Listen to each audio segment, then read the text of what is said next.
Bom dia, a paz do Senhor Jesus Cristo. Estamos em mais um vídeo da verdade, da vida e da origem dos ensinamentos da Igreja do Senhor Jesus Cristo, que é a coluna e a firmeza da verdade. Em nosso último vídeo, irmãos, a respeito dos ensinamentos da Igreja do Senhor Jesus Cristo, nós encerramos a carta do apóstolo Paulo, a primeira carta do apóstolo Paulo aos Coríntios, quando ele estava ali na cidade de Éfeso, na Grécia. E ele bem explica aos irmãos que estava indo de Éfeso, mas não podia passar lá, na cidade de Coríntios.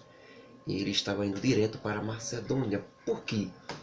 Porque ele disse que uma porta muito grande e eficaz tinha se aberto ali, na Macedônia. E que por causa disso, Satanás já tinha multiplicado muitos adversários. Por esse motivo, ele não poderia ir para Coríntios primeiro, ele tinha que ir para Macedônia. Por quê?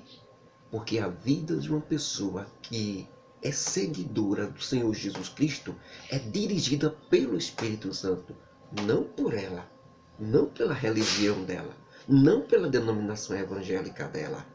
Ela é dirigida pelo Espírito Santo. É o Espírito Santo que fala dentro da pessoa e determina para onde ela vai ou deixa de ir, ou o que fazer. Por que exatamente? Porque a pessoa não tem mais vida.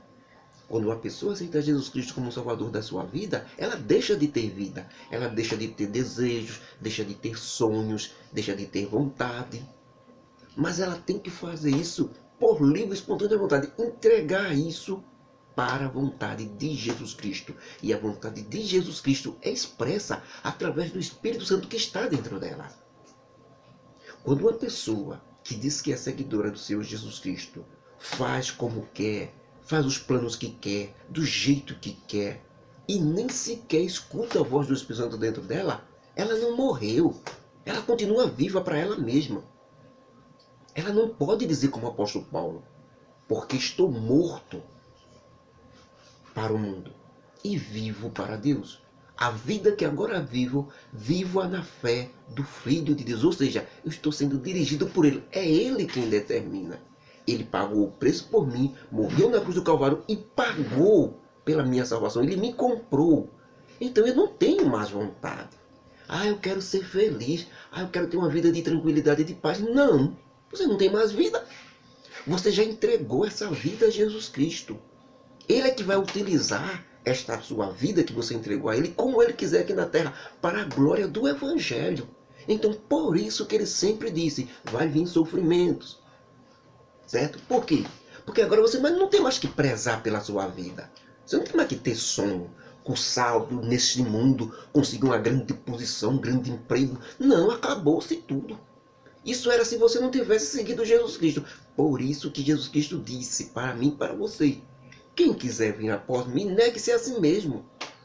Ou seja, negue sua vontade, negue seus sonhos, negue seus desejos. Quer vir, venha. Também eu não obrigo. Por isso que Jesus Cristo não obriga ninguém a aceitar. Você só aceita Jesus Cristo se quiser. Se estiver disposto a jogar sua vida fora. Quando você é batizado nas águas, assim que aceita Jesus Cristo, você morre para você mesmo.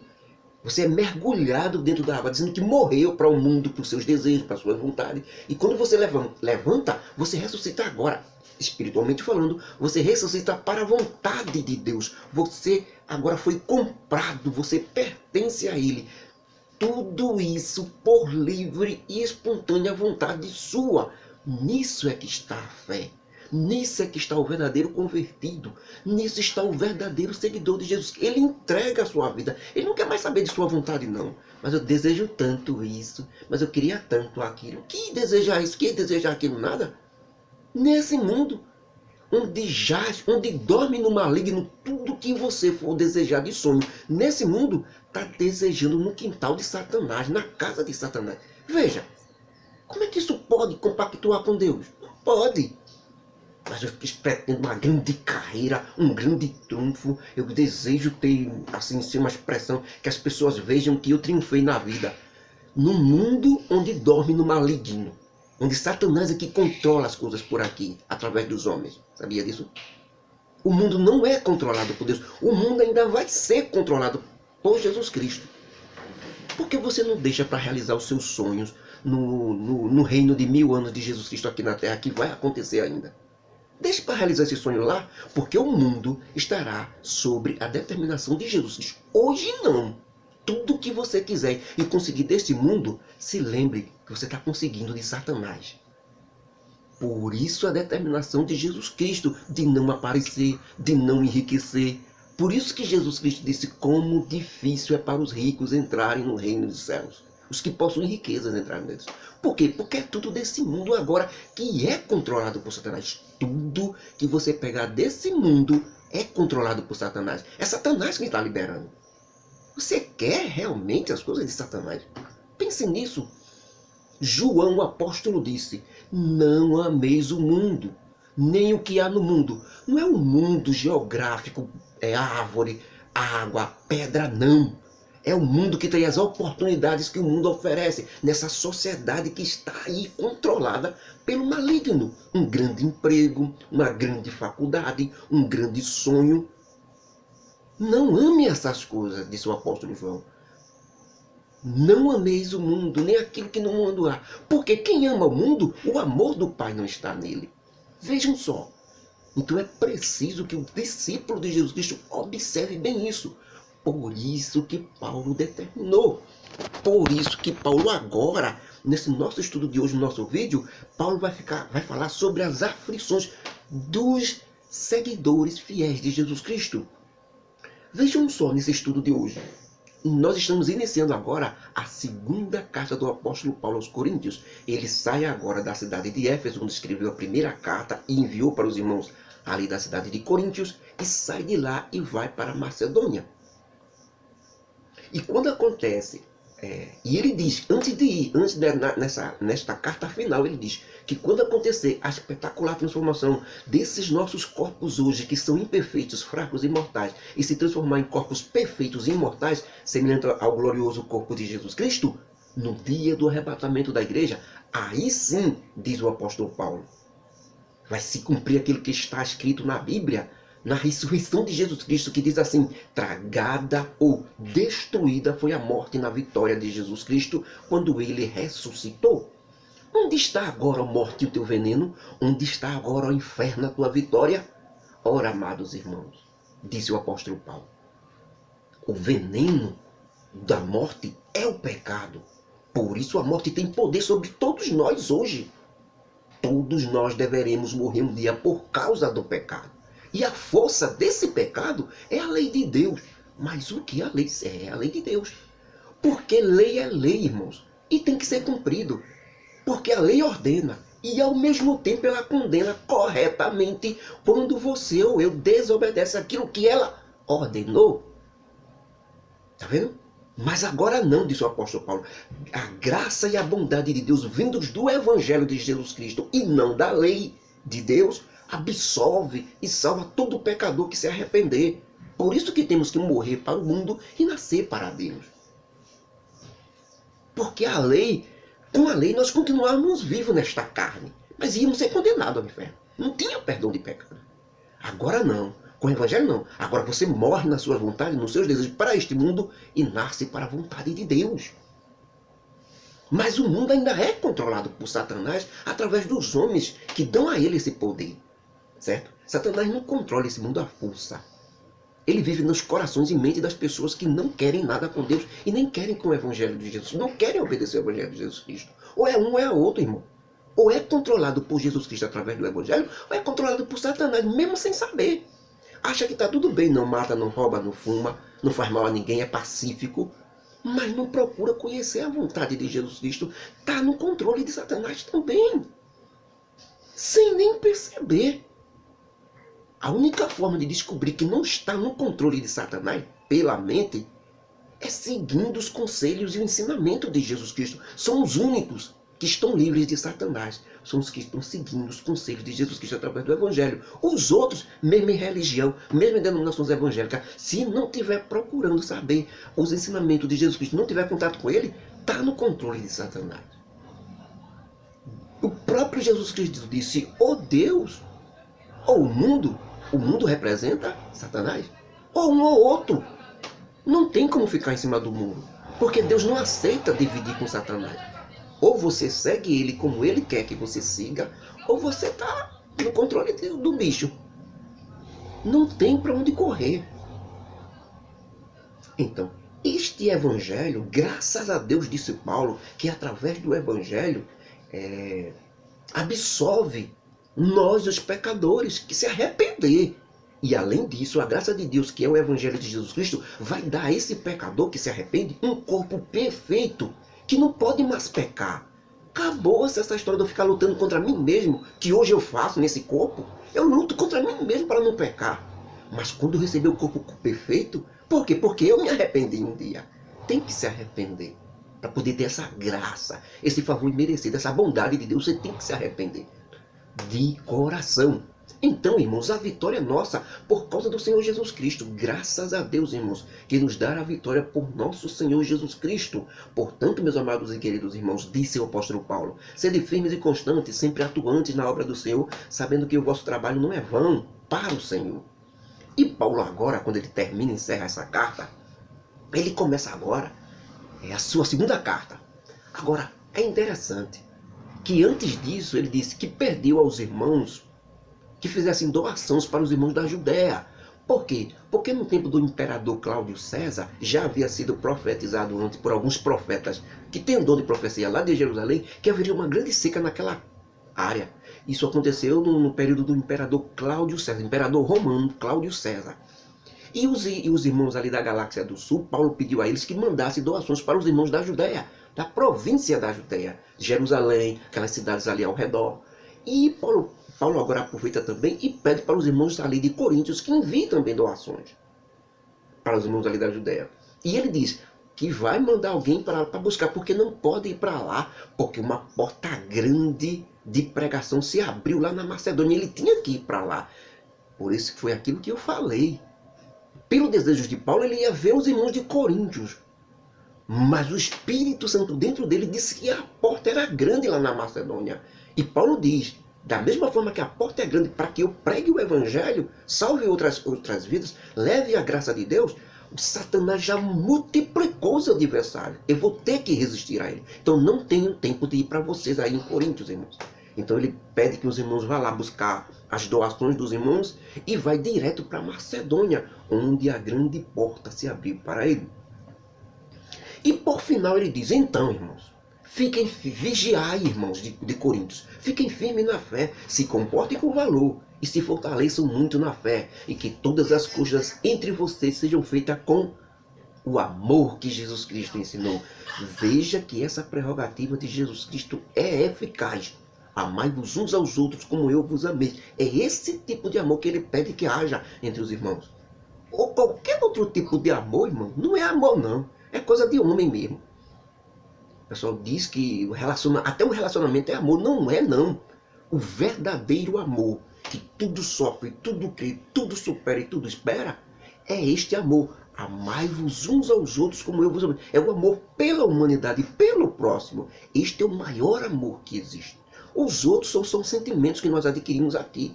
Esse é o verdadeiro amor que Jesus Cristo ensinou. Então ele agradece muito aos irmãos da família de Estéfano, né? Ele fala sobre a família de Arcaico também, que muito contribuíram para a pregação do Evangelho. Pede que os irmãos de Coríntios ajudem eles e ajude Timóteo, o jovem Timóteo, que estava ajudando ele. E Paulo pede que os irmãos ali de Coríntios tratem Timóteo muito bem, porque ele é muito jovem. E não despreze a mocidade dele. E já estava indicando que Timóteo seria uma bênção para a obra do Senhor. E assim ele se despede ali dos irmãos. Pede que a graça do Senhor esteja com todos. Amém.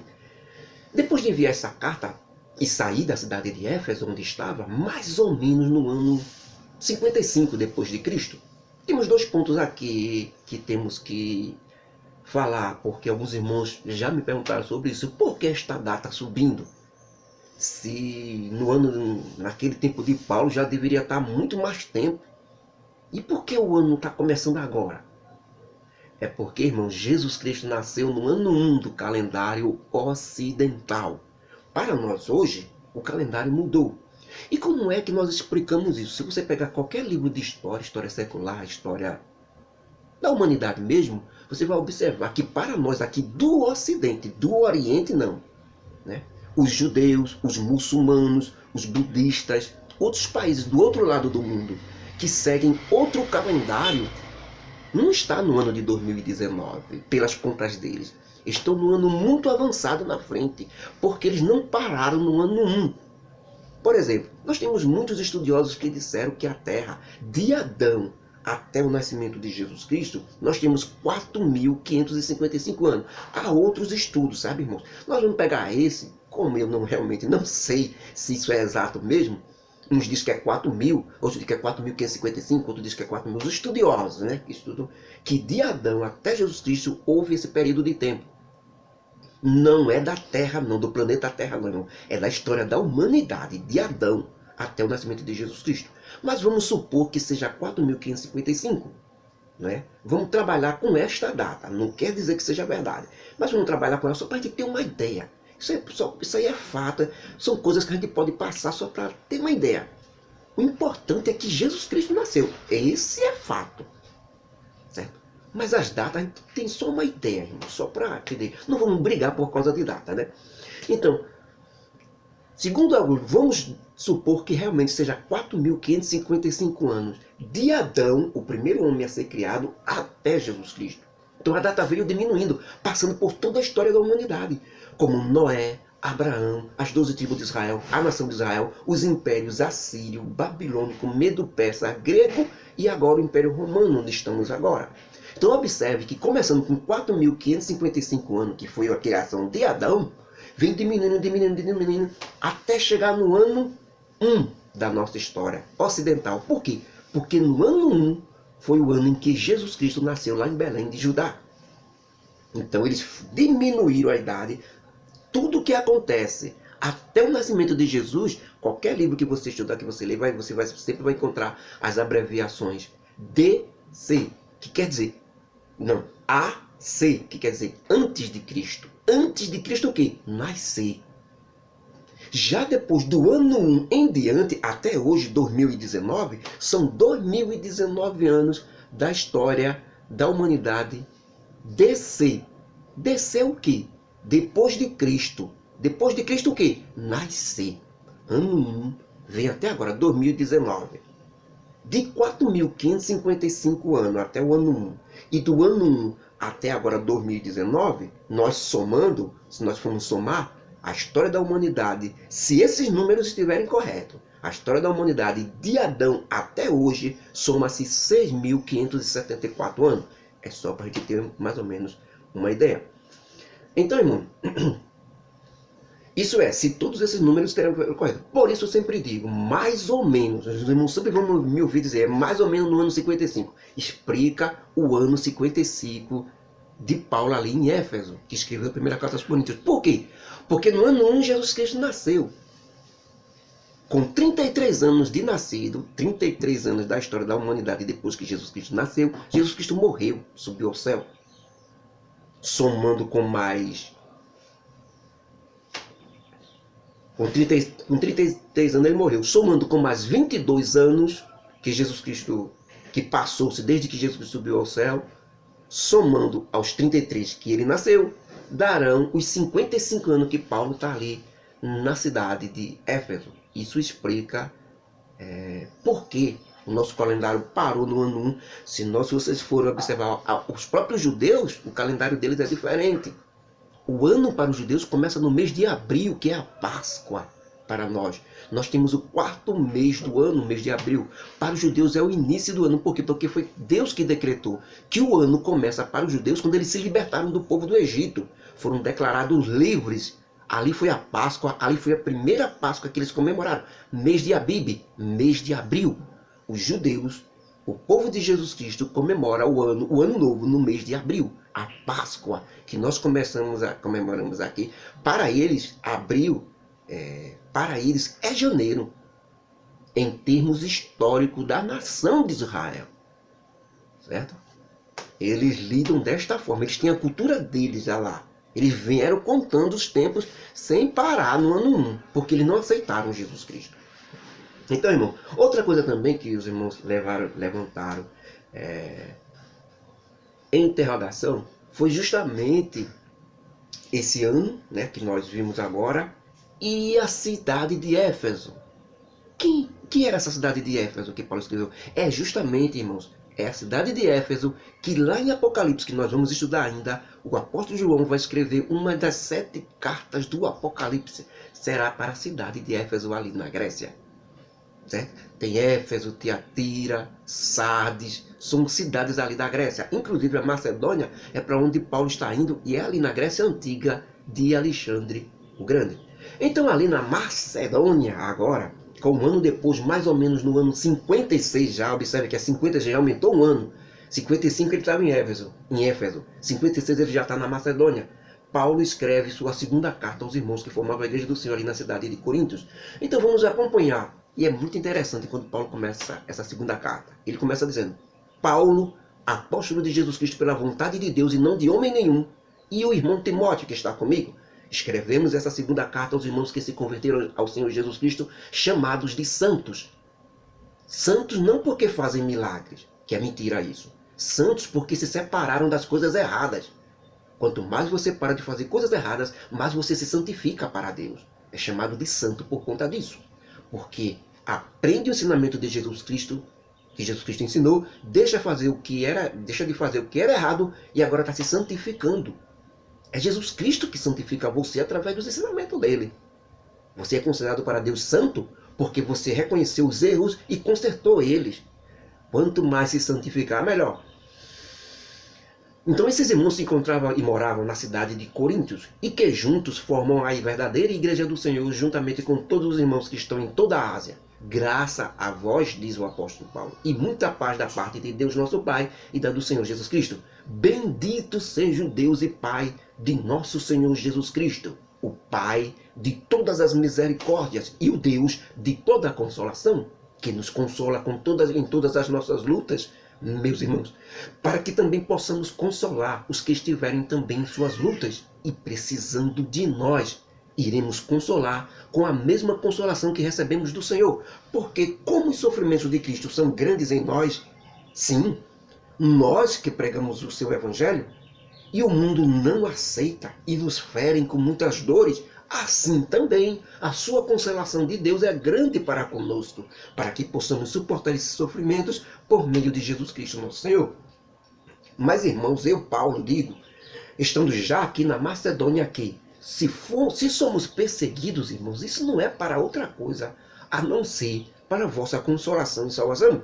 Por quê? Para que vocês saibam que quem seguir Jesus Cristo falando a verdade do Evangelho não vai ter um mar de rosas, não. De jeito nenhum. Vão sofrer lutas e perseguições.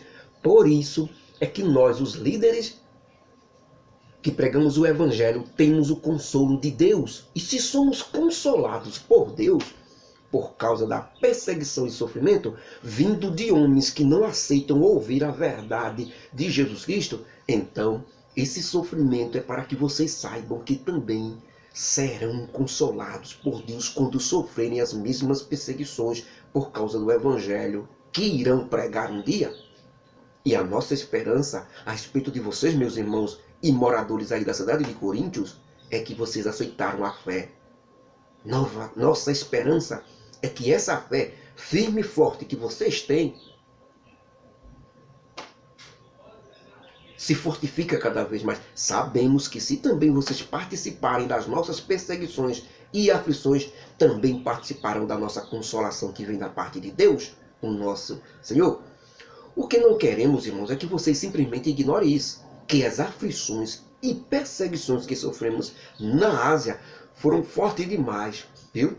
De tal forma que até da vida nos despedimos, pensávamos que iríamos morrer. Mas tudo isso aconteceu para que não confiássemos em nós mesmos, mas que puséssemos as nossas esperanças em Deus, que também ressuscita qualquer um dos mortos, se por acaso tivéssemos morrido.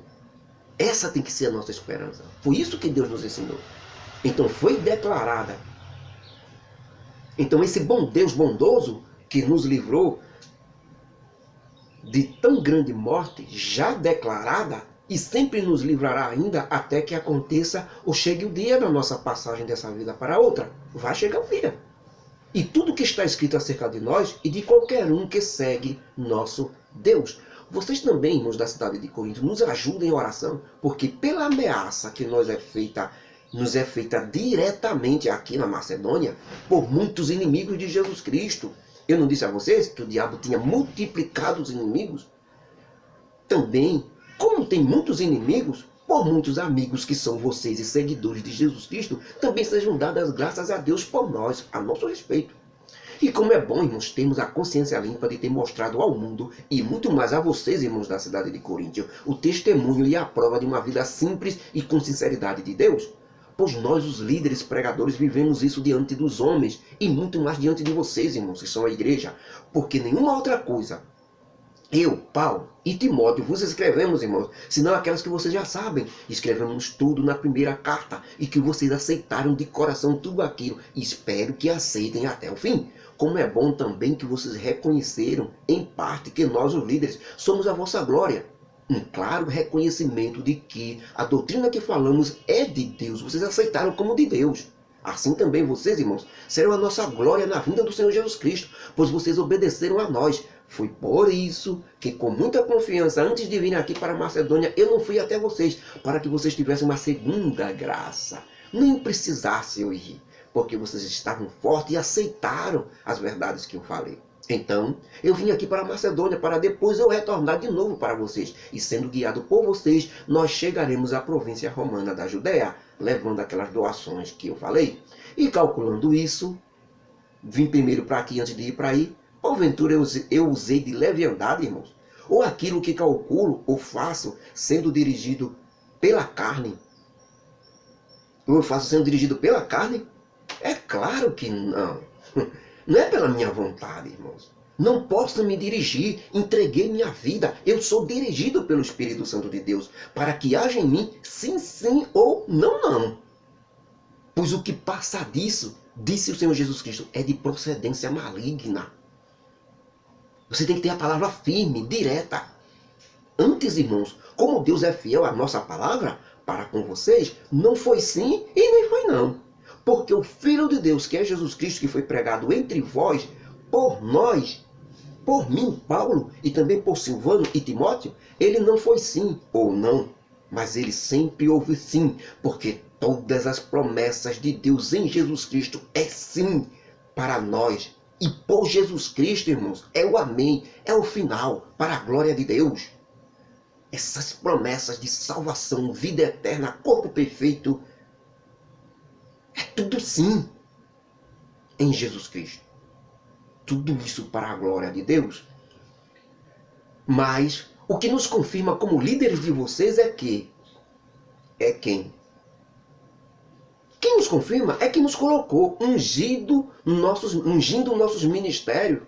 Foi o próprio Deus, irmão. O qual também nos selou ou nos lacrou e nos deu uma garantia que é o Espírito Santo em nossos corações. Então eu invoco, viu? Eu, Paulo, invoco a Deus por testemunha sobre a minha alma de que, para vos poupar, não tenho ido até agora à cidade de Coríntios falar com vocês. Não que tenhamos domínio sobre a vossa fé, mas porque somos cooperadores do vosso gozo, porque pela fé é que vocês estão de pé. Isto foi o primeiro capítulo, irmãos, da segunda carta do apóstolo Paulo enviada aos irmãos ali que moravam na cidade de Coríntios, do capítulo 1 até o capítulo, do versículo 1 até o versículo 24. Observe que já está pronto para ir para Coríntios.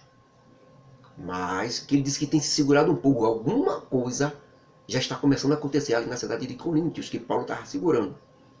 Porque ele invoca a Deus por testemunha, que para poupar eles, não tem ido até lá. Pode ser que esse poupar é para que a fé deles, porque eles queriam muito que Paulo fosse lá. Você quer muito que o líder esteja presente, que o líder faça isso. Essa dependência é que Paulo queria poupar eles, que eles crescessem mais, que eles não dependessem de Paulo. Isso não acontece muito nas nossas vidas? Nós achamos, irmãos, até procuramos o pastor para orar. Não, vou até a casa do pastor para fazer uma oração por mim, para ver se, até a casa do presbítero. Essa dependência dos outros, Deus não quer, irmãos. Deus quer que você confie na sua oração. A oração de um justo pode muito em seus efeitos. Então Paulo disse, até agora eu não tenho ido até vocês. Parece que ele já tinha sido liberado pelo Espírito Santo para ir. Mas ele não foi. Por quê? Para vos poupar. Ou seja, para poupar eles de quê? Dessa dependência demais. Às vezes um pregador de longe, um pregador de fora. Tem gente que só se alegra se vir alguém de fora. Alguém que nunca viu. É como se você não confiasse em você. É como se Jesus Cristo não estivesse crescendo em você.